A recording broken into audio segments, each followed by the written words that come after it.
Hello दोस्तों, स्वागत है आप सभी का स्लीपी क्लासेस में। दोस्तों फाइनली प्रीलिम्स 2021 ख़त्म एंड इतनी सारी तैयारी, इतना पढ़ते हैं दोस्तों हम, इतने सारे सिर्फ 100 सवालों के लिए हद से ज़्यादा अगर हम देखें मल्टीपल चॉइस भी रहती है वहाँ पे, जो मल्टीपल स्टेटमेंट्स रहती हैं तो 2 या 3 गुना कर दें। 300 के आसपास फैक्ट्स चेक किए जाते हैं, तो इन 300, 250, 300 फैक्ट्स के लिए हमें कितने कितने सारे हमें जो पेपर्स पढ़ने पड़ते हैं। और हमें 2 मिनट सीरीज लगाओ, कोई प्री मिक्स सुनो, कोई प्री क्योर अटेंड करो, कोई लेक्चर लगाओ और कितने सारी बुक्स को देखो। 250 एंड मैक्सिमम 300 फैक्ट्स, उसमें से भी हमें आधे श्योरिटी से पता होते हैं, आधे नहीं पता होते, कुछ क्वेश्चन बन रहे हैं, कुछ नहीं बन रहे। तो इसीलिए जो बहुत ज़्यादा खुश होने की या बहुत ज़्यादा हताश होने की रिक्वायरमेंट नहीं है। खुश होने की रिक्वायरमेंट इसलिए नहीं है क्योंकि अभी सिर्फ प्रीलिम्स क्रैक हुआ है, mains, interview and then final list में नाम आएगा, तो लंबी कहानी है अभी।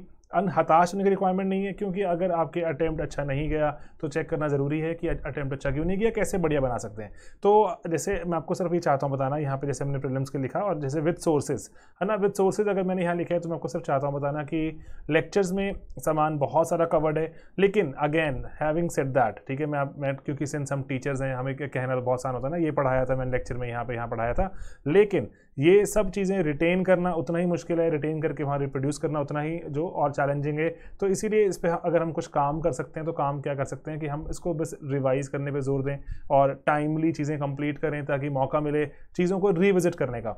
उसके बाद ठीक है, जो जितने बच्चे बैठे हैं 4 लाख, 5 लाख, 10 लाख, कोई सीरियस एस्पिरेंट देखें 1.5-2 लाख होंगे शायद, तो 1.5-2 लाख में अगर आपकी जो मुकाबला, अगर कड़ा मुकाबला है, स्ट्रॉन्ग अगर वहाँ पर आपके कॉम्पिटिशन है, तो ये एक चीज़ जो क्या हो जाती है कि सभी के साथ वही चैलेंजेस हैं कि सभी इक्वली रिकॉल नहीं कर पा रहे, सभी इक्वली रिटेन नहीं कर पा रहे। ठीक है, तो जो ज़्यादा रिटेन करने के लिए एफर्ट कर रहे हैं उसको ज़्यादा रिवॉर्ड भी मिलना चाहिए। ठीक है दोस्तों, तो इसी के साथ मैं आपको इकोनॉमी के बारे में प्रीलिम्स में 2021 में जो सवाल पूछे गए एंड थोड़ा ये अगेन आप इसको समझ सकते हैं कि कॉन्फिडेंस बिल्डिंग ये वाला जो वीडियो रहता है, या फिर ऐसा वीडियो जो कि मार्केटिंग वीडियो भी कह सकते हैं कि पढ़ाए हुए में से सामान आता है, पढ़ाए हुए में से सामान आता है चीज़ों को। एंड हम ऐसा भी बहुत बार ऐसा भी होगा जो एग्जैक्ट जैसे हम देखें कि हम जो पैच वर्क कर लें कि अच्छा एक ऑप्शन मैंने एलिमिनेट कर दिया, जो मैंने पढ़ा था उससे मेरी 2 ऑप्शन तो मुझे पता नहीं चल रही, लेकिन एक में एलिमिनेट कर सकता हूँ तो मेरा आइडिया हो जाएगा, मेरा क्वेश्चन क्रैक हो जाएगा। Getting it? तो इसीलिए क्वेश्चन क्रैक करना है, 2 मार्क्स लेने हैं एंड जो प्रीलिम्स क्रैक करने की तरफ जाना है। तो बस मैं यही चाहता हूँ, कुछ टेक्निक्स यहाँ सिखाना एंड ऑफ कोर्स नेचुरली थोड़ा सा कॉन्फिडेंस बिल्डिंग मेजर के साथ साथ थोड़ा मार्केटिंग इवेंट भी आप इसको मान सकते हैं। चलिए ठीक है, तो इकोनॉमी की यहाँ शुरू करते हैं। सबसे पहली बात दोस्तों कि यहाँ पर आपको बोला गया जो power of governor of RBI के बारे में हम एक्सटेंसिवली पढ़ाई करते हैं, लेकिन थोड़ा सा गवर्नर की जो पावर्स के बारे में बात करें, इतना हम एक्सटेंसिवली पढ़ाई नहीं करते। तो उसके बारे में बात करें कि वो कह रहे हैं appointed by central government. Sir बात तो सही लग रही है, इसमें कोई हाई फाई कॉन्सेप्ट नहीं लगता कि अपॉइंटेड बाय सेंट्रल गवर्नमेंट की, हाँ सर ये बात सही लग रही है। लेकिन अब वो कह रहे हैं certain provisions in the constitution of India. Sir constitution of India में ही अगर कहें सेंट्रल गवर्नमेंट को जो आरबीआई को जो डायरेक्शन देने की यहाँ बात की गई है, सर ये थोड़ा ज़्यादा लगता है। ठीक है, इट इज़ फार फेच्ड, तो ये हम इसको निगलेक्ट कर सकते हैं, इसको हटा सकते हैं। जैसे ही ऑप्शन 2 हटाते हैं हमारे पास जो ये वाली ऑप्शन चली जाती है, एक ही ऑप्शन बचती है and that is your option number C. तो इसीलिए एंड आरबीआई कह रहे हैं कि RBI draws its power from the RBI act, तो ये वाली बात भी सही लगती है, आरबीआई एक्ट से ही आएगा अगर, और कहाँ से निकलेंगी पावर्स। तो ये जो थोड़ा डुएबल क्वेश्चन, लेकिन अगेन एग्जाम प्रेशर में बैठ के सॉल्व करना, आपको जो हाथ कांप रहा होता है कि सर मैं क्या सही मार्क कर रहा हूँ कि मेरा 0.66 नेगेटिव ही ना हो जाए, तो थोड़ा रिस्क लेना पड़ता है। लेकिन पढ़ाई की है, जो जितना पढ़ाई करते जाएंगे उतना हमारा कॉन्फिडेंस बढ़ जाएगा हमारा कि मार्क करने का, कि रिस्क हमेशा रहेगा लेकिन कॉन्फिडेंस भी बढ़ जाएगा। ओके ठीक है, तो इसीलिए जो मैं आपको चाहता हूँ बताना, ठीक है, कहाँ पे मेंशन है। और हमने इसको अपने जैसे हमारा हम जो क्रैश कोर्स पढ़ते हैं, क्रैश कोर्स में जैसे पॉइंट नंबर 26 था ये वाला इकोनॉमी के क्रैश कोर्स में, लेक्चर नंबर 1 ही है, आई रिमेंबर। ठीक है, जो लेक्चर जो मतलब टॉपिक नंबर 1, ठीक है, वहाँ पर हमने रिवीजन सीरीज 2 मिनट में भी इसको देखा हुआ है, लेकिन वहाँ पर क्योंकि कंसोलिडेटेड रहते हैं क्रैश एक्सेट्रा, तो वहाँ पर लिखा हुआ है सेक्शन 7 जो है आरबीआई एक्ट का, वो एम्पावर करता है, ठीक है, गवर्नमेंट को to give directions to central bank on matters of public interest. ठीक है, section 7 of the RBI act and not constitution. ठीक है, तो कॉन्स्टिट्यूशन नहीं है, section 7 of the RBI act. बहुत कंट्रोवर्शियल भी रहता है, बार टाइम एंड अगेन न्यूज़ में रहता है। ऐसा नहीं है कि आपने अगर यहाँ पे क्लासेस नहीं लगाई तो आप पढ़ ही नहीं सकते, अखबारों में एक्सेट्रा में बहुत जगह पे कवर रहता है, आपके करंट अफेयर्स की और मैगजीन्स आती हैं, सब जगह कवर रहता है। हम भी कवर करने की इसको इसीलिए कोशिश करते हैं, डिस्क्रिप्शन यूज़ करते हैं कि हाँ इंपॉर्टेंट चीज़ है, बच्चों को पता होनी चाहिए। ओके देन कैजुअल वर्कर्स के रिगार्डिंग यहाँ पर क्वेश्चन आया। हमने इतने सारे तरह के जो पढ़े थे इस बारी कि ये वाला पर्टिकुलर तरह का जो वर्कर टाइम यूज सर्वे, पहली बार TUS हुआ था भारत में, उसको पढ़ा हमने। और उसके बाद चलो पीरियोडिक लेबर फोर्स सर्वे रहते हैं, सवाल पूछे जाते हैं, ऐसा नहीं कह सकते कि उसमें सवाल नहीं पूछा गया तो बहुत हताश होने की रिक्वायरमेंट नहीं है, लेकिन सवाल पूछे जाते हैं, सवाल नहीं भी पूछे जाते। जो किसी और जो पर्टिकुलर देखें, अगर हम स्टेट में जो प्रीलिम्स में सवाल पूछा गया, यहाँ नहीं पूछा गया, ठीक है। तो कैजुअल वर्कर्स के रिगार्डिंग पूछा गया, तो पहले हमें तो क्लैरिटी नहीं होती एग्जैक्टली कि कैजुअल वर्कर्स होते क्या हैं, कौन से परमानेंट कहलाते हैं, then there are temporary workers and then there are casual workers. तो कैजुअल वर्कर्स के बारे में बात करें, वो कह रहे हैं entitled for employees provident fund, sir I am not sure, okay. Then are entitled for regular working hours. अब यहाँ थोड़ा सा हम अगर दिमाग लगाएं कि सर रेगुलर वर्किंग आवर्स तो होंगे ना, ऐसे नहीं होगा ना कि कैजुअल अगर लेबर है तो उसको चलो कोई बात नहीं सर, इसको 15 घंटे काम करने दो, इसको 20 घंटे काम, ऐसा नहीं होगा ना। ओवर टाइम पेमेंट्स अगर होंगी तो ये तो बहुत ही जायज सी एंड नेचुरल जस्टिस वाली बात लगती है, होना तो चाहिए। And then the government can by a notification specify that an establishment or industry shall pay wages only, है ना। तो ओनली मेरे लिए थोड़ा ज़्यादा एक जो हार्श वर्ड है, तो इसीलिए शायद मैं इसको हटा दूं एंड अकॉर्डिंग में बोलूं कि सर ये जो ऑप्शन नंबर 3 नहीं होनी चाहिए। तो जैसे ही 3 हटती है तो इसीलिए ना मल्टीपल जो स्टेटमेंट वाले क्वेश्चंस रहते हैं, यूजुअली मल्टीपल स्टेटमेंट वाले क्वेश्चंस में हमें एक अगर हमारी ऑप्शन टूटती है या फिर एक स्टेटमेंट हमारी गलत प्रूव हो जाती है, सही प्रूव हो जाती है, हमारे आंसर्स निकलने शुरू हो जाते हैं, ठीक है। तो आंसर कुड ईजिली बी ए। बाकी यूपीएससी बताएगा, I just can't really save ऐसे प्रॉपरली एंड श्योरली कि यही आंसर होगा। हो सकता है कि नोटिफिकेशन के थ्रू ऐसा होने के कोई प्रावधान हो, लेकिन जनरली जहां तक मेरी अंडरस्टैंडिंग कहती है, कुछ अगर हम देखें एक्सपीरियंस के बेसिस पर, इट शैल बी ए, ठीक है। बाकी जो डीएनडी वाले सर ने आपको डीएनडी में भी पढ़ाया था, ये 25 मार्च का डीएनडी है, 25 मार्च का डीएनडी एंड 25 मार्च जो 2021 का। तो डीएनडी हम डेली जो न्यूज़पेपर का डिस्कशन करते हैं उसमें सर जो एक्सटेंसिवली चीज़ों को डिस्कस करते हैं, मैं आपको टाइम एंड अगेन बताता हूँ, मेहनत करनी पड़ती है, बहुत सारे फैक्ट्स पढ़ने पड़ते हैं, देन उसमें से कुछ पूछे जाएंगे। एंड कौन सी चीज़ एग्जैक्ट भी नहीं पढ़ रहे, आप जोड़ तोड़ के पढ़ रहे हो, आपको फायदा वहाँ से एंड में ऐसे मिल रहा है। तो वहाँ पर सर जब पढ़ा रहे हैं तो इसको सर नाम भी क्या देते हैं अपने जो पूरे तरीकों को पढ़ाने का, सर बोलते हैं इसको हिडन जीएस, कि हम हिडन जीएस पढ़ रहे हैं, हम छुपी हुई जीएस पढ़ रहे हैं, जो अखबार में कुछ और दिख रहा है लेकिन हम पीछे पढ़ रहे हैं। ऑक्सफैम की इनइक्वालिटी इंडेक्स को लेकर मिनिस्ट्री ने कुछ प्रतिक्रिया दी, तो उसमें कोड ऑन वेजेस की बात सर करते हैं, काफी एक्सटेंसिव डिबेट है यहाँ पे 7-10 मिनट की। एंड देन उसमें सर बोलते हैं कि ना वेजेस, जो कोड ऑन वेजेस है वो बताता है कि वेजेस कैसे करनी है, will be paid in coins, currency notes, cheque, है ना, crediting to bank account through electronic mode. तो मल्टीपल ऑप्शंस दी गई हैं यहाँ पे करने की, एंड टाइम पीरियड भी फिक्स नहीं किया गया, डेली, वीकली, फोर्टनाइटली, मंथली, है ना। तो ये वाली अगर हम बात दिमाग में रखें तो हमारा ऑप्शन यहाँ क्रैक हो जाता है कि सर सिर्फ बैंक अकाउंट में जरूरी नहीं है, आप जो करेंसी नोट्स एंड बैंक के जो सिक्के एक्सेट्रा में भी आप पे कर सकते हैं, गेटिंग इट। तो इसीलिए थोड़ा कॉन्फिडेंस बनाएं एंड अकॉर्डिंगली चीज़ों को पढ़ें। यू जस्ट नेवर नो कौन सी चीज़ कब कहाँ काम आएगी, सभी को समभाव से देखो, इक्वल थोड़ा सा एफर्ट करो, किसी चीज़ों को ज़्यादा रिटेन कर लो, किसी को कम रिटेन करते हैं, ऑलराइट, ओके। तो ये कवर्ड इन डीएनडी 25 मार्च 2021 मैंने लिख भी दिया, answer could be A, okay.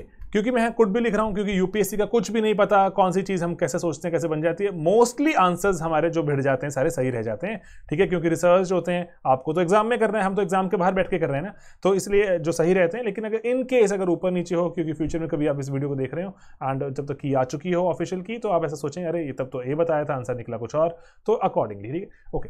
Then अब यहां पर देखें, अगर कि ना इकोनॉमिक रिसेशन की बात कर रहे हैं तो कौन से कदम अगर सरकार उठाए तो वो कह रहे हैं कि इसका फायदा होगा, एंड जो इकोनॉमिक रिसेशन के वक्त सरकार कदम जो जनरली उठाए तो जायज कहलाएंगे। तो दोस्तों यहाँ पर आप बोलें कि कह रहे हैं टैक्स रेट कट कर दिए जाएं, increase in interest rate. Sir हमें रिसेशन में करना क्या है, हमें लोगों की थोड़ा जेब में पैसा भरना है, लोग पैसा भरें एंड लोगों के जेब में पैसा होगा अगर तो जाएंगे खर्चा करेंगे तो इकोनॉमी चलेंगी, प्रोडक्शन शुरू होगी, किसी चीज़ की डिमांड आएगी, फैक्ट्रीज को लगेगा अरे को सामान बिक रहा चलिए और बनाते हैं, है ना, एम्प्लॉयमेंट जनरेट होगी। तो रिसेशन में हमें क्या करना, लोगों की जेब में पैसा भरना है, सिंपल आइडिया, लिक्विडिटी रखनी है लोगों की जेब में, अकॉर्डिंगली टैक्स रेट कट कर दें, अच्छी बात है, लेकिन इंटरेस्ट रेट बढ़ा दें नहीं अच्छी बात। एक सरकार अपने एक्सपेंडिचर बढ़ा दे पब्लिक प्रोजेक्ट्स पे, that is a good idea. सरकार अपने पब्लिक प्रोजेक्ट्स पे जब अपने खर्चे बढ़ा देगी, उससे क्या होगा कि पर्टिकुलरली सरकार और चीज़ों की डिमांड क्रिएट करेगी। सरकार बोलेगी अच्छा चलो हम जैसे बात करते हैं इंफ्रास्ट्रक्चर के लिए, हमें अगर सीमेंट चाहिए, अगर हमें पर्टिकुलर वहाँ सैंड चाहिए, हमें वहाँ लेबर चाहिए, तो डिमांड क्रिएट होगी। दैट सीम्स एक a very good idea, recession के टाइम में सरकार जॉब देना शुरू कर दे। ओके, नेक्स्ट यहाँ पर कह रहे हैं कि टैक्स रेट बढ़ा दो। सर टैक्स रेट अगर बढ़ा देंगे that's not a good idea, लोगों की जेब से पैसा निकाल रहे हो आप और टैक्स लगा रहे हो तो इसको हटा सकते हैं। And reduction of expenditure on public project, sir ये भी आप सही नहीं कर रहे, तो क्योंकि रिडक्शन कर दोगे डिमांड कम कर रहे हो, हमें डिमांड बढ़ानी है चीज़ों की, तो रिसेशन है सर, चीज़ें नीचे हैं अभी, तो अकॉर्डिंगली हमारा आंसर तो बी बनना चाहिए क्वाइट लॉजिकली। ठीक है, हमने कवर भी किया। तो मैं तो अपने जो लेक्चर्स में पढ़ाया हुआ है, फोटो में भी फोटो बनी हुई है सर की, ठीक है, ओके। तो रिसेशंस एंड रिस्क मैंने सेपरेटली कवर किया। ये हमारा पीसीएम हमारा कंप्लीट बैच रहता है उसी का है। तो मार्केटिंग दोस्तों, मार्केटिंग इसीलिए कर रहे हैं क्योंकि कंटेंट बना रहे हैं, कंज्यूम करेंगे आप, एंड सबसे बड़ी बात है कंटेंट तो बहुत लोग भी बना रहे हैं ना। तो दोस्तों लो कॉस्ट में आप सभी तक टेक्नोलॉजी यूज करके लाने की कोशिश कर रहे हैं, ताकि ज़्यादा से ज़्यादा बच्चे, अगर एफर्ट कर ही रहे हैं, कोई देखो एफर्ट सभी बच्चे करने को भी तैयार नहीं है ना, तो एफर्ट कर रहे हैं, हम यहाँ एफर्ट कर रहे हैं, आप भी वहाँ एफर्ट करेंगे, रिटेन करें और एक्स्ट्रा करें एंड देन टेस्ट दें, तो चीज़ें अच्छा एग्जाम जाना चाहिए ना। उसके बाद अगर हम उसके पहले बोले अच्छा एग्जाम नहीं किया, it's a tough exam, you have to understand that it's a very tough exam and you are being chosen for the top most post of this country, ठीक है, टॉप मोस्ट ऑफिसर्स बनोगे आप। तो इसीलिए I would highly recommend कि please start paying extra attention, ठीक है, okay. तो वही कि क्या करना चाहिए रिसेशन का पूरा एक एक्स्ट्रा थोड़ा सा 14-14.5 मिनट का ही एक वीडियो है वहाँ डाला हुआ है। बाकी जो मल्टीपल जगहों पे मैं से स्क्रीनशॉट लगा दिए, टेक्निकल रिसेशन होता क्या है, भारत में रिसेशन आया, पूरा लेक्चर बना दिया। एंड जो अगर क्रैश कोर्स के स्टूडेंट थे वहाँ पर भी रिसेशन मल्टीपल जगह पे कवर किया हमने रिसेशन, ठीक है। एंड देन उसके बाद एक्स्ट्रा बता रहा हूँ कि यहाँ पर जैसे कि अगर स्टेट्स को भी सरकार ने ऐसा कहा था कि सेंटर ने कि हम एक्सपेंडिचर का प्रपोजल लेकर आए हैं, कैपिटल एक्सपेंडिचर, क्योंकि रिसेशनरी फेज है, सरकारें खर्चा करेंगी, अगर एक्स्ट्रा फायदा होता है, मल्टीपल तरह से प्रोडक्टिव कैपेसिटी बढ़ती है, एक्सेट्रा एक्सेट्रा, तो बहुत ज़्यादा हम इसकी बात कर सकते हैं कि रिसेशनरी फेज से निकलने का हेल्प होती है, ठीक है। मल्टीपल चीज़ें जुड़ती जाती हैं, इसलिए हमें पढ़ना पड़ता है, इसलिए इट्स अ वेरी पढ़ाई oriented exam, please study, okay. Next question पे चलते हैं। यहाँ पर चौथा क्वेश्चन, तो मैंने इसको कोई ऑर्डर में नहीं लगाया है, आसान सवाल मुश्किल सवाल, जो पहले 15 सवाल इको के थे जो इस सेट में, तो मैंने वो 15 सवाल लाइन से डिस्कस कर रहा हूँ, कोई आसान कोई मुश्किल नहीं, ओके। देन वो कह रहे हैं कि other things remaining unchanged, market demand for a good might increase, किसी चीज़ की, किसी पर्टिकुलर गुड की जो डिमांड कैसे बढ़ जाएगी, अगर उसके सब्सटीट्यूट की प्राइस बढ़ जाए, सब्सटीट्यूट की प्राइस बढ़ जाएगी तो ऑटोमेटिकली लेट्स से कि आप जैसे अगर स्लीपी के कोर्स की प्राइस बढ़ जाए तो आप कहेंगे अरे सर इतनी आपने प्राइस बढ़ा दी, बोलते थे लो कॉस्ट, आपने इतना महंगा कर दिया, मैं आपके कंपेटिटर का कोर्स खरीद लूंगा, ठीक है, या कंपेटिटर का कोर्स की प्राइस बढ़ जाएगी, आप हमारा कोर्स खरीदना शुरू कर सकते हैं। ऐसा होता है ना, सिंपल है कि सब्सटीट्यूट है वो, तो इसीलिए सब्सटीट्यूट की प्राइस बढ़ जाती है, घट जाती है, तो अकॉर्डिंगली पीपल जो शिफ्ट देयर जो choices. And then prices of its complements increase, complements, अच्छा जैसे अगर मैं बोलूँ लेट्स से कि मोबाइल बहुत महंगा हो जाए, इंटरनेट बहुत महंगा हो जाए, एंड देन लैपटॉप्स महंगे हो जाएं, तो शायद हमारे कोर्सेज बिकने भी बहुत कम हो जाएंगे, बच्चों को जो कंज्यूम कर रहे हैं वो महंगे जो कम हो जाएंगे, क्योंकि कॉम्प्लीमेंट्री, जैसे आप अगर सिंपल देखें कि जो बहुत ही क्लासिकल एग्जाम्पल है कार एंड पेट्रोल का, कि अगर आप कार खरीदना कम कर देंगे, अगर उसमें जो एक चीज मैंडेटरी चाहिए उसके बिना तो नहीं चलेगा ना, पेट्रोल के बिना गाड़ी, पेट्रोल महंगा हो जाए, गाड़ी बिकनी भी कम हो जाती है, अकॉर्डिंगली सरकारों पर दबाव रहता है कि कैसे कार और पेट्रोल का इसको आप कुछ मैनेज कीजिए, ठीक है। कॉम्प्लीमेंट्स की जब प्राइसेस बढ़ती हैं तो गुड्स बिकने कम हो जाते हैं, ठीक है। तो अब बाकी मार्केट डिमांड माइट इंक्रीज, तो पहले वाले से तो बढ़ेगी, ठीक है, लेकिन दूसरे वाले से घटेगी, okay. Then good is an inferior good, inferior good कौन से होते हैं जनरली, इंफीरियर गुड वो गुड्स की बात हो रही है, ऐसे गुड्स की बात हो रही है पर्टिकुलरली जो कि यूजुअली कंज्यूम किए जाते हैं बिकॉज लोअर क्वालिटी है तो लोअर प्राइस भी है उनकी, इंफीरियर गुड्स हैं तो इसीलिए आप उनको कंज्यूम करते हैं। स्टैंडर्ड बहुत ही टिपिकल एग्जांपल है वनस्पति घी का, डालडा घी का, ठीक है, जिसको आप कंज्यूम कर रहे हैं क्योंकि अभी आप महंगी चीज अफोर्ड नहीं कर सकते, हमारी इनकम अलाउ नहीं करती है ना, तो इसीलिए इंफीरियर गुड। लेकिन इनकम बढ़ जाएगी कंज्यूमर की तो वो इंफीरियर गुड को छोड़ देगा, अदरवाइज नॉर्मल कोई गुड है, मान लीजिए आप अगर मान लीजिए गोल्ड की बात करें या फिर स्टैंडर्ड किसी और चीज की बात करें, आपकी इनकम बढ़ेगी, आप शायद और खरीदना शुरू कर दें, लेकिन इंफीरियर गुड को you want to avoid as your income rises, ठीक है, एंड इसकी प्राइस गिर जाए, तो अगर गुड की प्राइस गिर जाएगी जनरली टेंडेंसीज रहती हैं कि चलो खरीद लेते हैं ना, जैसे हम जैसे एग्जाम के नजदीक आके डिस्काउंट्स लग जाते हैं हमारे जैसे प्रोडक्ट्स पर कि अच्छा कि ओके 5000 की टेस्ट सीरीज थी, ओके अभी कितने की होगी, 2500 की, चलो खरीद के देख लेते हैं क्या होगा, है ना, एटसेट्रा, सवाल बढ़ जाते हैं, मजा आएगा, ओके। प्राइसेस फॉल्स, तो जो प्राइसेस दे फॉल, तो इसीलिए ये भी सही लग रहा है, तो sir 1 and 4 sounds legitimate and this might be and this should be the answer, ठीक है दोस्तों, तो वही लगा दिया आपको एग्जांपल यहां समझा दिया। चलिए अर्बन कोऑपरेटिव बैंक्स, मुश्किल सवाल है, 2 साल हो गए लगातार आते हुए। अर्बन कोऑपरेटिव बैंक्स की अगर हम बात करें, यूसीबीज, बहुत ज़्यादा यहाँ पर जो बैंक्स को दिक्कत फेस करनी पड़ी थी। सरकार लगातार लगी हुई थी अमेंडमेंट्स पे अमेंडमेंट्स पास करने, आरबीआई एक्ट रिपीटेडली अमेंड हो रहा था। एंड अभी 2020 की अमेंडमेंट्स कैप्चर करते हुए अपने लेक्चर्स में भी डाला हमने, जो बहुत जगहों पर कवर करने की कोशिश की ताकि बच्चे अवेयर रहें। ओके, तो यहाँ पर था कि supervise and regulated by local boards setup by the state government. Sir यहाँ पर ना सुपरवाइज चाहे करवा लीजिए आप, रेगुलेट करने आपने बड़ी बात कर दी, रेगुलेशंस नहीं स्टेट बोर्ड्स पास करेंगी। सर उसके लिए हमने देखा अमेंडमेंट्स भी हुई, RBI is the king, RBI करेगा, बाकी स्टेट बोर्ड एक्सेट्रा नहीं करेंगे। इशू इक्विटी शेयर्स, सर पहले अलाउड नहीं था, ठीक है। अगर मैं 2020 के नोट्स नहीं पढ़ के जाऊं तो मेरा ये क्वेश्चन गलत हो जाएगा, क्योंकि उसके पहले अलाउ नहीं था, ये अभी अलाउ कर दिया गया था। एंड देन उसके बाद जो कह रहे हैं कि 1949 जो हमारा बैंकिंग रेगुलेशन एक्ट है उसमें 1966 में इसको डाला गया, ठीक है। ऐसा कर सकते हैं अर्बन कोऑपरेटिव बोर्ड। जी सर, बिल्कुल सही, ये बात सही है। तो अकॉर्डिंगली हमारा आंसर 2 और 3 बन जाता है। तो ये देखिए लेक्चर से ही मैंने ग्राफ लगा दिया सर के अंदर, फिर से हम देखें यहाँ बैठे दिख रहे हैं सर आपको, ठीक है, सर के अंदर सर बैठे हुए हैं। तो वही कि कब ये डाला गया था, है ना। स्टैंडर्ड से कुछ फैक्ट्स होते हैं, यूपीएससी का कुछ नहीं पता, आपको लगता है सर क्यों बता रहे हो लेक्चर सुनते हुए कि सर ये फालतू बातें बता रहे हो, ठीक है। तो उसके बाद वेरियस और चीज़ें कि अर्बन कोऑपरेटिव्स के हमने डिटेल में लेक्चर डिस्कस किया हुआ है, तो लेक्चर के बीच का ग्राफ लगा दिए, चिपका दिया आप सभी के लिए, ताकि लगे कि हाँ सर पढ़ाते हैं कुछ, है ना, ऐसे आर्बिट्रेरी टाइम पास में कर रहे हैं। ओके, ठीक है, तो ये आपका आंसर यहाँ पे लगा दिया।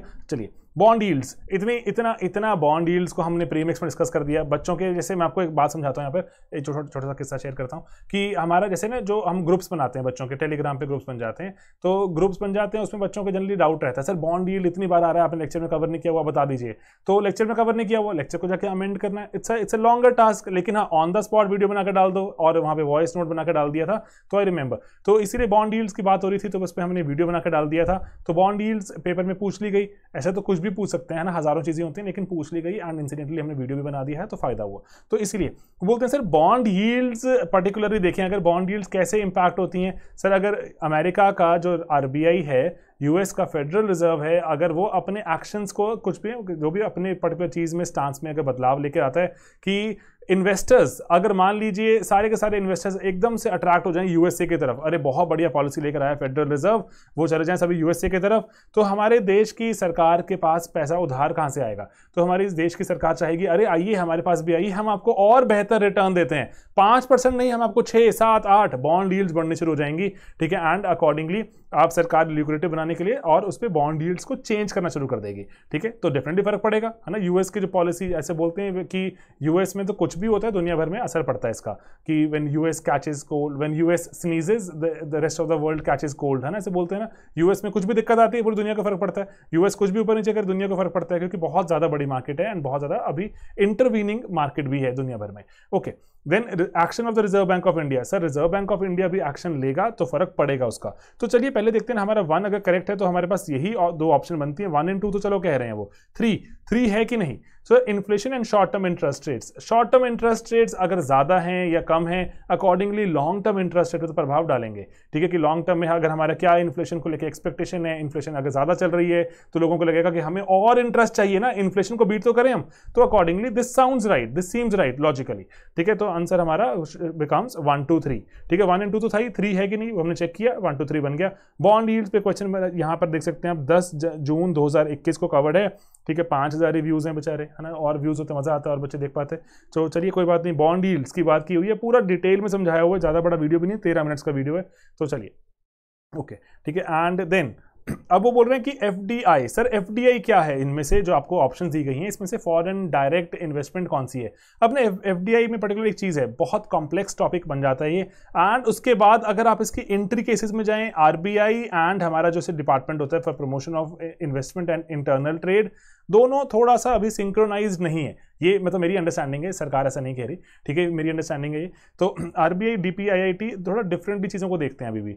तो लेकिन इसमें ना हम ना लॉजिक फॉलो करते हैं, एक सिंपल लॉजिक फॉलो करते हैं कि ना जो फॉरेन डायरेक्ट इन्वेस्टमेंट की बात होती है, पर्टिकुलरली ऐसा होता है कि आप जैसे हम बोलते हैं कि अरे कि बाहर का पैसा हमारे देश में आके इन्वेस्ट हो रहा है। इन्वेस्ट कैसे करेंगे हम दोस्तों, हम इन्वेस्ट कर सकते हैं कि जब हम सिंपली देखें कि अगर मान लीजिए मैंने यहाँ पे मैं अमेरिका से आया और मैंने इंडिया में आके एक प्लांट लगा दिया गाड़ी का, मैंने मोबाइल का प्लांट लगा दिया, ठीक है, मैंने कोई फैक्ट्री केमिकल्स की लगा दी, तो मैंने क्या किया यहाँ पर आके मैंने पूरा का पूरा पार्टनरशिप अपने अपने हाथ में रखी, 100% मैंने अपना प्लांट लगा दिया। हो सकता है मैं जॉइंट वेंचर कर लूँ, है ना, 60-40, हो सकता है मैं एग्जिस्टिंग कंपनी को खरीद लूँ, है ना, मैंने इन्वेस्ट किया। लेकिन दोस्तों एक यहाँ बात समझने वाली है कि अगर एग्जिस्टिंग कंपनी के मैं शेयर खरीद लेता हूँ एंड एग्जिस्टिंग कंपनी के मान लीजिए मैंने 2% शेयर खरीद लिए, क्या एफडीआई कहलाएगी? नहीं, वो एफडीआई नहीं कहलाती, वो इंस्टीट्यूशनल इन्वेस्टमेंट है। बड़े किसी कंपनी में जैसे 10,000 करोड़ की कंपनी का मैंने 2% शेयर खरीद लिए, तब भी कुछ कितने सारे 100 करोड़ लग गए मेरे, है ना, कितने लग जाएंगे? 200 करोड़ रुपए लग जाएंगे 2% खरीदना है तो। It's a big investment, foreign institutional investor ही कर पाते हैं। लेकिन 10% का रूल है कि अगर 10% से ज्यादा हिस्सेदारी अगर आप लेते हैं तो that is considered as FDI. Okay, हिस्सेदारी लेते हैं मतलब ना आपने कुछ हिस्सा खरीदा, उसकी बात हो रही है। तो ये ना इसमें मुझे एक हिंट मिला, नॉन रेजिडेंट एक्सटर्नल डिपॉजिट्स। अगर जो हमारे देश के अभी रेजिडेंट नहीं है, बाहर रहते हैं और हमारे देश में पैसा जमा कराते हैं, क्या वो एफडीआई कहलाएगा? सर वो एफडीआई नहीं है सर, वो हिस्सा नहीं खरीद रहे हैं ना, वो तो बैंक में आके जमा करा रहे हैं पैसे अपना, कुछ इंटरेस्ट वगैरह मिल जाए, है ना। ये तो इसलिए मैं इसको हटाना चाहूंगा। जैसे ही मैं ऑप्शन 4 हटाता हूं ना दोस्तों, मेरे पास ना एकदम सडनली जो बाकी 1 2 3 खुल जाती हैं, ठीक है, कि आंसर या तो 1 2 3 है या ओनली 3 है। Okay, then foreign currency convertible bonds. Sir convertible bonds वो होते हैं जो मैंने उधार को मैंने कन्वर्ट कर सकता हूं किसी भी दिन हिस्सेदारी में, इक्विटी में। ओके, जो इंस्टीट्यूशनल इन्वेस्टमेंट है विद सर्टेन कंडीशंस, सर हो सकती होगी, क्या पता कंडीशन लग जाती हूँ। Global depository receipts, depository receipt, GDR, ADR जो भी हमारे रहते हैं, अमेरिकन डिपॉजिटरी रिसीट्स, ये क्या चीजें होती हैं? पर्टिकुलरली हम हिस्सा ही, जो कंपनी की इक्विटी ही होती है, हम एक किसी सिलेक्टेड ग्रुप को आउटसाइड आवर कंट्री बेचते हैं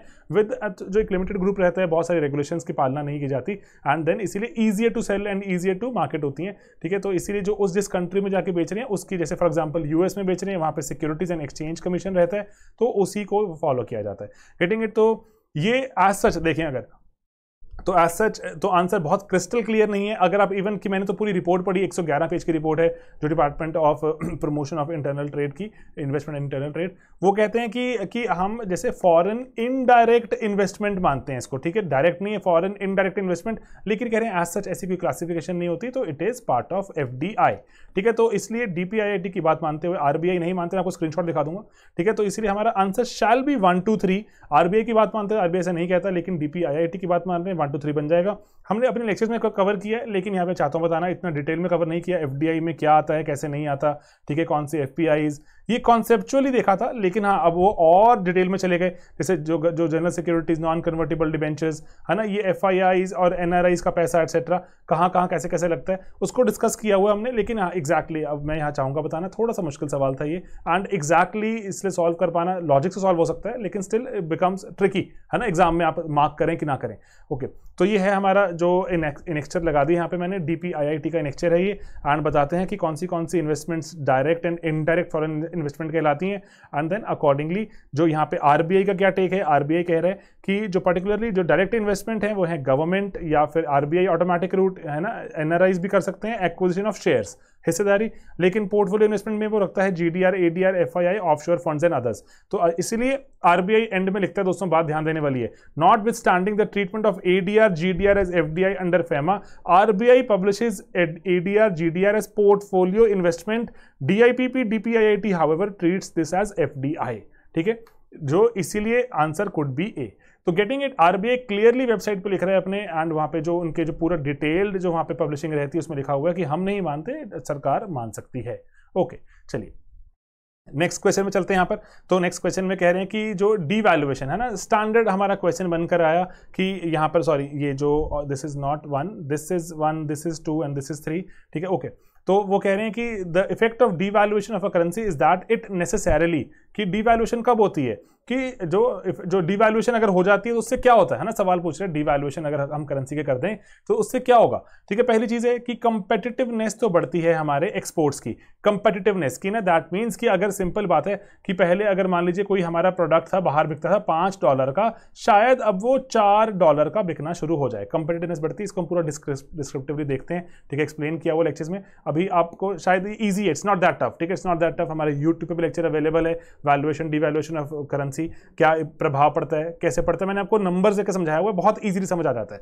ओके, देन यस सर, ये बात सही है कि कंपेटिटिवनेस बढ़ती है। उसके बाद again I want to tell you है कि वो बिके या ना बिके वो बात अलग है, लेकिन कंपेटिटिव तो हो जाएगा एक बारी, ठीक है, सस्ता हो जाएगा ना एक बारी। And then increase in the foreign value of domestic, नहीं सर फॉरेन वैल्यू बढ़ेगी ये तो नहीं है, रादर डी वैल्यू हुआ, रादर हमारी वैल्यू कम हो जाती है। And then improve the trade balance, sir trade balance का मतलब होता है एक्सपोर्ट और इंपोर्ट में जो फर्क की बात हो रही है, ये इसको बेटर कर देगा। सर ये भी नहीं कह सकते, क्या पता हमारे एक्सपोर्ट्स बढ़ जाएं लेकिन इंपोर्ट हमारे और महंगे हो जाएं, है ना, अकॉर्डिंगली, क्योंकि इंपोर्ट भी तो महंगे हो जाते हैं अकॉर्डिंगली इससे, तो क्या करें, है ना। तो इसीलिए डिवैल्यूएशन से इंपोर्ट महंगे हो जाते हैं, कैसे बैलेंस बनता है नहीं बनता है, वी जस्ट कांट से। तो वन तो पक्का श्योर है हमारा, sorry answer has to be one only, ठीक है, वन ओनली है, ऊपर मार्क कर लीजिएगा, this is not 1 and 2, answer has to be one only.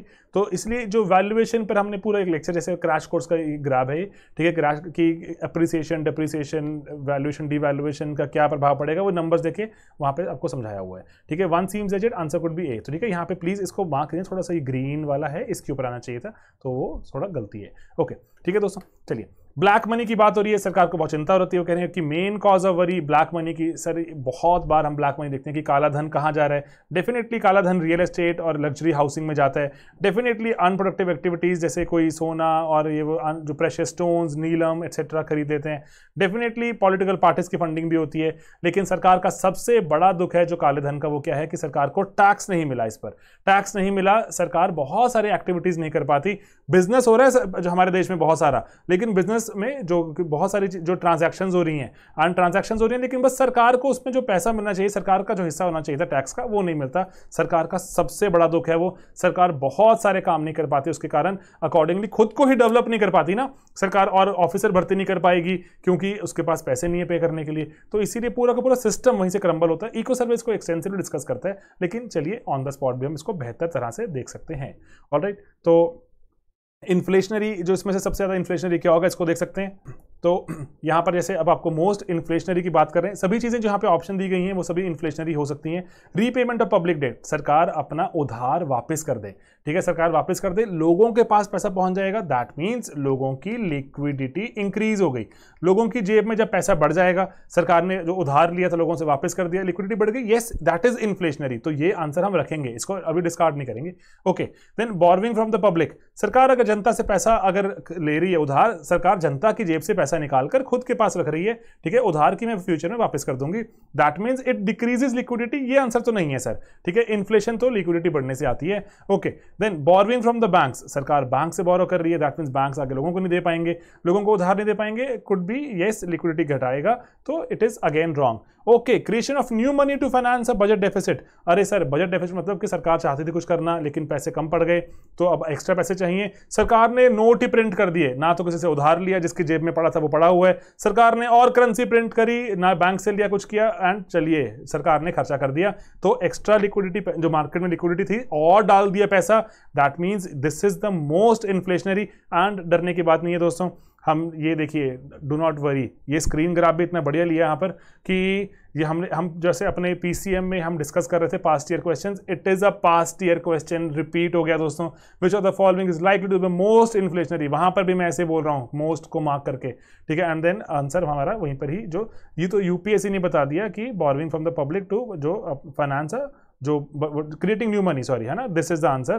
तो यूपीएससी ने 2012-13 का भी तो सवाल आया हुआ था, चलो पीवाई क्यू डिस्कस करने का फायदा हो गया। चलिए ठीक है दोस्तों, okay, then money multiplier, sir ये इतने मुश्किल सवाल, अरे मुश्किल सवाल नहीं है, मनी मल्टीप्लायर हमने कितनी बार देखा हुआ, money multiplier is 1 upon reserve requirements. Reserve requirements क्या होती है इन टर्म देखें तो रिजर्व रिक्वायरमेंट्स का मतलब होता है कितना आप सीआरआर और एसएलआर रख रहे हैं, that means 1 upon CRR and SLR. अगर सीआरआर बढ़ेगा आपका या एसएलआर बढ़ेगा तो मनी मल्टीप्लायर घटेगा, गेटिंग इट, क्योंकि 1 अपॉन है ना, अगर मैं 1/2 करता हूं या 1/3 करता हूं या 1/4 करता हूं, जैसे जैसे नीचे वाली टर्म मेरी बढ़ती जाती है वैसे वैसे मेरा जो नंबर जो घटता जाता है ना, ये 0.5 है, ये 0.33 है, ये 0.25 है, गेटिंग इट, जैसे जैसे डिनोमिनेटर बढ़ता जाएगा मेरा नंबर तो घटता जाएगा ना, ओवरऑल 1/1/1/1 तो नंबर तो कम होता जाएगा। तो इसीलिए आपका मनी मल्टीप्लायर कब बढ़ेगा, जब आपका सीआरआर बढ़ेगा, नहीं सर सीआरआर घटाना पड़ेगा, जब एसएलआर बढ़ेगा, नहीं सर घटाना पड़ेगा। बैंकिंग हैबिट, सर इससे फर्क पड़ सकता है, बैंकिंग हैबिट आएगी तो लोगों के जो एक्स्ट्रा मनी क्रिएट होगी बैंकिंग सिस्टम में और मनी पहुंचेगी, शायद मनी मल्टीप्लायर बढ़ जाए। And then increasing population, sir population बढ़ने से लोग बैंक में आ रहे नहीं आ रहे, जस्ट कांट से, है ना, तो इसीलिए very very very legitimate answer is answer C. लेकिन वरी नॉट अगेन, ये भी PYQ में डिस्कस किया हमने, past year question again UPSC ने फिर से एक पास्ट ईयर क्वेश्चन पूछ लिया, बैक टू बैक 2 क्वेश्चंस, ठीक है। Increase in the banking habit, और वहीं पे वही 1/RR करके मैं आपको जो ये चक चक बक बक सुना रहा हूं कि क्या करना है, ठीक है। इसलिए डरने की बात नहीं होती, बहुत सारे सवाल अगर आप किसी भी सब्जेक्ट के 60% क्वेश्चन सॉल्व कर पा रहे हैं एंड इफेक्टिवली आप देखें 60 तो आप बहुत ज्यादा नंबर लेकर आएंगे एंड कोई प्रीलिम्स कभी नहीं रुकेगा। लेकिन 60 नहीं हो पाते, इसलिए बोल रहा हूं एफर्ट लगता है, जान लगती है, तो जान लगाइए। ओके चलिए, देन मनी मल्टीप्लायर का बता दिया आपको। ओके, तो वो कह रहे हैं डिमांड, थोड़ा सा तेज चलते हैं दोस्तों, आपका भी यहाँ पर टाइम बहुत कीमती है। डिमांड पुल इन्फ्लेशन की डिमांड के हिसाब से अगर डिमांड बढ़ेगी तो महंगाई आएगी। कौन सी पॉलिसीज ये बात करते हैं? एक्सपेंशनरी पॉलिसीज, सरकार मतलब एक्स्ट्रा पैसा डाल रही है, तो डेफिनेटली एक्स्ट्रा सरकार पैसा डालेगी तो चीज़ों की डिमांड बढ़ेगी, है ना। जो सरकार ने बोला कि हम इतने सारे 1000 किलोमीटर सड़क बनाएंगे, इतने पोर्ट्स बनाएंगे, इतने एयरपोर्ट्स बनाएंगे, तो उससे डेफिनेटली डिमांड बढ़ेगी कि जैसे सीमेंट की, बजरी की, है ना, रेत की, सरिया की डिमांड बढ़ेगी। एक्सपेंशनरी पॉलिसीज से that means demand pull inflation आ सकती है। फिस्कल स्टिमुलस, सरकार ने डिसाइड किया कि ओके बहुत जो अभी ना कुछ ऐसे खास हमारे यहाँ डिमांड नहीं चल रही, हम क्या करते हैं, फिस्कल स्टिमुलस दे रहे हैं हम एग्रीकल्चर सेक्टर को, फिस्कल स्टिमुलस दे रहे हैं हम इंडस्ट्रीज को, ठीक है, कि हम 10,000 करोड़ रुपीस आके इंडस्ट्रीज को हम सस्ते दरों पर या जीरो इंटरेस्ट पे लोन दे रहे हैं, आइए पैसा ले जाइए, ठीक है। फिस्कल स्टिमुलस दे दिया तो अकॉर्डिंगली यस डिमांड बढ़ेगी उससे। अब इंडस्ट्री है, मान लीजिए ऑटोमोबाइल इंडस्ट्री को फिस्कल स्टिमुलस मिला तो वो स्टील की डिमांड करना शुरू करेगी, आयरन की डिमांड करना शुरू करेगी, लोगों को पैसा मिलेगा, लोगों को सैलरीज मिलेंगी, लोग और खरीदना चाहेंगे, गेटिंग इट। तो इसके fiscal stimulus will increase demand pull inflation. Then inflation indexing मेरे हिसाब से आंसर होना चाहिए था, लेकिन यूपीएससी में ऐसी ऑप्शन ही नहीं है कोई। देन ठीक है, ये भी लग रहा है सही, ये हम डाउटफुल रख लिया। हायर परचेसिंग पावर, लोगों की जब परचेसिंग पावर बढ़ जाती है, then they want to buy more, है ना। When they will buy more they pulling on the demand, ठीक है, तो ये भी सही लग रहा है। एंड इंटरेस्ट रेट बढ़ेंगे नहीं, ये बिल्कुल गलत है। ये इंटरेस्ट रेट बढ़ते हैं तो लोगों की डिमांड कम हो जाती है, that means it shall not be the answer. Rising interest rate, कौन से इंटरेस्ट रेट की बात हो रही है दोस्तों? चाहे आप बैंक में जमा कराने के इंटरेस्ट रेट की बात भी कर लें तो लोग जाके बैंक में जमा करा देंगे ना, तो लोगों की जेब से पैसा निकल जाएगा, लिक्विडिटी कम हो जाएगी। तो 5 नहीं होना चाहिए, और 5 सभी जगह है एक्सेप्ट यहां पर, तो आंसर यहां पे ए बन रहा है। लेकिन 3 भी अगर होता तो इतना बुरा आंसर नहीं होता, 1 2 3 4 would have been the best. Okay चलिए, इन्फ्लेशन के वहां पे बात करते हुए वही मैं आपको जो समझाने की कोशिश कर रहा हूं, बार बार मार्केटिंग, क्योंकि जरूरी है मार्केटिंग करनी भी, ये हमने सीखा है लेटली। ओके चलिए, देन यहां पर देखें, अगर रिटेल इन्वेस्टर्स की अगर हम बात करें तो यह सवाल यूपीएससी ने बिल्कुल एब्सोल्यूट हार्डकोर करंट अफेयर्स का पूछ लिया। अच्छी बात भी है ना, इतना हम करंट अफेयर्स प्रिपेयर करते हैं, पूछे भी तो सही हमसे।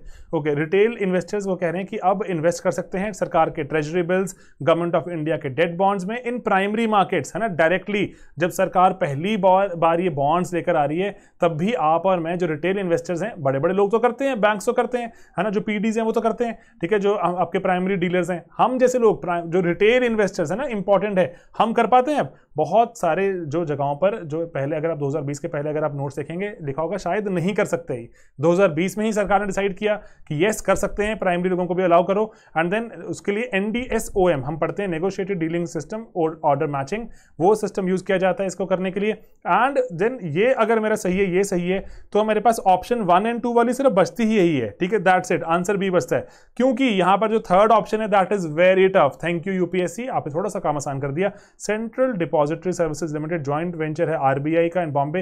अरे सर ये मुझे नहीं पता, बहुत मुश्किल लग रहा है। यस मैं आपको लेकिन as a matter of fact बता दूं सर, ये बीएससी है plus a couple of a few banks, HDFC bank है शायद, यहाँ पर कैनरा बैंक है, मैंने गूगल किया था तो ऐसे कुछ समझ आ रहा था, ठीक है। लेकिन एज सच मैं बताऊं मुझे नहीं पता था, लेकिन सिंस यहाँ थर्ड ऑप्शन नहीं होना चाहिए, थर्ड यहाँ पर नहीं है, एंड 1 और 2 होना चाहिए, एक ही जगह बच रही थी, आंसर बन गया था, ठीक है दोस्तों।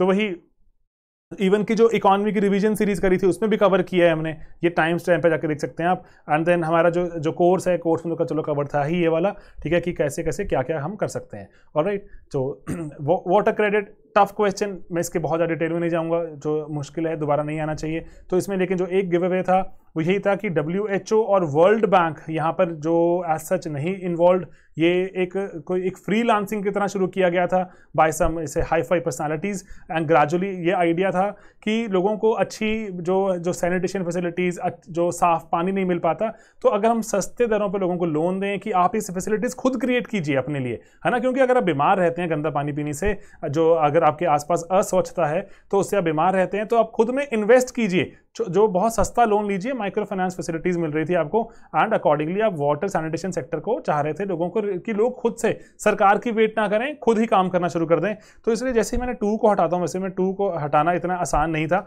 एग्जाम में होता मैं तो छोड़ देता इसको, मुझे नहीं पता था सर, ठीक है। तो लेकिन चलिए, अगर आपको चाहते हैं जो जानना इसका आंसर, तो shall be, sorry again 1 and 3 shall be 1 and 3 only, क्योंकि 2 नहीं सही लग रहा। ऑलराइट, तो देन आखिरी क्वेश्चन पे चलते हैं दोस्तों। अब ये अगेन एक ट्रिकी सवाल बना के पूछ लिया कि आरबीआई को कहते हैं सेंट्रल बैंक, मतलब आरबीआई को कहा जाता है lender of the last resort, कि सब कुछ मेरा बिक गया, मैं दिवालिया हो गया, अब मुझे पैसा चाहिए। ये कौन बोलेगा? कि बैंक बोलेंगे, सरकार बोलेगी, इंडस्ट्री? तो lender of to trading and industry bodies. Sir थोड़ा फारफेच्ड प्लीज मत कीजिए ऐसा, कि यस उनकी हेल्प करने के लिए भी आरबीआई ने वैसे कोविड में बहुत कदम उठाए, लेकिन उसके लिए यूज नहीं होता ये। That is not the primary idea of using this particular phrase. उसी को चाहते हैं ना पूछना वो, देन इसीलिए मैं इसको नहीं मार्क करना चाहूंगा। And then providing liquidity to the banks, yes sir, having a temporary crisis, banks के लिए ही बनाया गया था lender of the last resort. And to the government to finance budgetary deficit, ये भी नहीं है lender of the last resort. Yes, जो ways and means advance etcetera के थ्रू बहुत सारी जगहों पे जो सरकार की हेल्प करता है जो आरबीआई, लेकिन जो आरबीआई की हम वेबसाइट पर जाके भी देखें, अब नोट्स में चलो देखते हैं, आरबीआई की वेबसाइट से ऑथेंटिकेट कर लेते हैं, वो भी आरबीआई भी यही कहता है कि answer is again this is sorry disasters, answer is 2 only. ठीक है, तो answer is 2 only, it is not 1 and 2, answer is 2 only. Okay, तो बस यही, जैसे यहाँ पर जो किया हुआ cover, lender of the last resort to the commercial banks approach the when reserve bank in times of emergency to tide over financial difficulties, lecture में कवर्ड है। यहाँ पे आप टाइम स्टैम्प देख सकते हैं 941 में। ओके, एंड देन उसके बाद जो आरबीआई की वेबसाइट से देखें तो वो भी कह रहे हैं as a banker to banks the RBI also acts as a lender of the last resort, it can come to the rescue of banks that is solvent but faces temporary liquidity problems, है ना। सरकार की बात नहीं करता यहाँ पर, RBI भी सरकार की बात नहीं करता, इसीलिए अगेन इट इज इंपॉर्टेंट कि हम इस पर्टिकुलर ऑप्शन के ट्रिकी पन को ना हम इस पे फंसें और आंसर निकालें। ठीक है दोस्तों, तो यही 15 सवाल, कहने को तो 15 सवाल, लेकिन इस 15 में से अगर आप बढ़िया तरह से प्रिपेयर्ड हैं तो इन 15 में से अगर हम समहाउ 11 या 12 सवाल निकालें, काफ़ी प्रेशर कम हो जाएगा बाकी चीज़ों पर। तो इसीलिए आइडिया क्या है, यहाँ तो मैं 12 का मतलब तो मैं 80% एक्यूरेसी की बात कर रहा हूँ, लेकिन स्टिल अगर आप देखें कि ओवरऑल इफेक्टिवली आप बाकी सभी सब्जेक्ट्स में कहीं ज़्यादा कर लिया अगर, तो कहीं आपको कम भी आता होगा। 60% के आसपास अगर आप एफिशिएंसी और अपनी इफेक्टिवनेस रखते हैं, 60% तो बहुत बहुत बहुत ज़्यादा मार्क्स आ जाएंगे दोस्तों। कोई एग्जाम नहीं रुकेगा आपका, ना तो आपका प्रीलिम्स का, जो आपका जो CSC का, ना ही फॉरेस्ट का। तो इसीलिए गेटिंग इट, तो इसीलिए आपको 100% की तो बात ही नहीं करनी है हमने, और 50% पर तो UPSC CSC क्रैक हो रहे हैं। तो इसीलिए 60 पर तो कितना ज़्यादा आगे निकल जाएंगे, एंड बहुत चिंता मुक्त होकर अपनी मेंस की तैयारी करेंगे, ज़रूरी है ये। ठीक है, तो इसलिए जो लेक्चर्स तो पढ़ाए जा रहे हैं ध्यान से पढ़िए, बहुत सारा कंटेंट यूट्यूब पर अवेलेबल है, ध्यान से पढ़िए, ध्यान से देखिए, अपडेट करते रहिए। इतने सारे इनिशिएटिव्स हमारे रोज आते हैं, अखबार पढ़ाया जा रहा है और एडिटोरियल्स आ रहे हैं। अभी तो सिर्फ प्रीलिम्स हम साल दर साल करते हैं, प्रीलिम्स कैप्चर हो रहा है, मेंस भी कैप्चर हो रहे हैं। तो जब मेंस का आएगा तो आप उसको भी देखिएगा, तो मेंस भी कैसे कैप्चर होता है, क्योंकि बहुत ही एक सिंपल सा आइडिया है कि मेहनत ओरिएंटेड रखना है। एक चीज़ है, जब जिस दिन आपने UPSC का डिसाइड किया, उस दिन आपने अगर हार्डवर्क ना करने की, अगर आपने सोचा कि नहीं बिना हार्डवर्क किए निकल जाऊंगा, तो बहुत बड़ी गलती हो गई। ठीक है, उस दिन अगर आपने वो कसम नहीं खाई थी कि मैं हार्डवर्क करूंगा, अब चाहे जो भी हो जाए, चाहे तूफान बारिश आ जाए, जैसे मुझे मेहनत से अब कोई भी नहीं रोक सकता, उसी दिन शायद आप सही दिशा में आगे बढ़ेंगे। ठीक है, तो क्योंकि ये मुश्किल एग्जाम है, I just want to keep repeating it. मुश्किल एग्जाम को आसान कैसे करते हैं? By reading a lot, by testing ourselves, by checking कि हाँ मुझे रिटेन हो रहा है, कि हाँ मैं रिवाइज कर रहा हूँ, मुझे कुछ हो रहा है रिकॉल।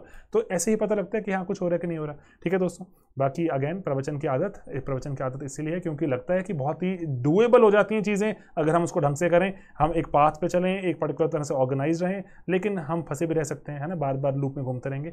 ऑलराइट, एंड देन खुद पे डाउट होना शुरू हो जाता है कि मैं सही भी कर रहा हूँ, कि मैं गलत तो नहीं कर रहा, मैंने कभी सही कदम उठाया भी है। Not only UPSC, overall life ही पूरी उसमें आ जाती है आपकी, अरे क्या मैं हमेशा ही मैंने गलत कदम उठाए हैं, चाहे गलती कहीं और हो, किसी और चीज़ में हो। तो इसलिए सेल्फ डाउट एक्सेट्रा से बेटर है कि आप करेक्टिव एक्शंस लीजिए। ऑलराइट, चलिए दोस्तों, मिलेंगे अपने अगले वीडियोस में और सोल्यूशन भी देखिए आप। ठीक है, चलिए बाय बाय दोस्तों, take care and all the very best.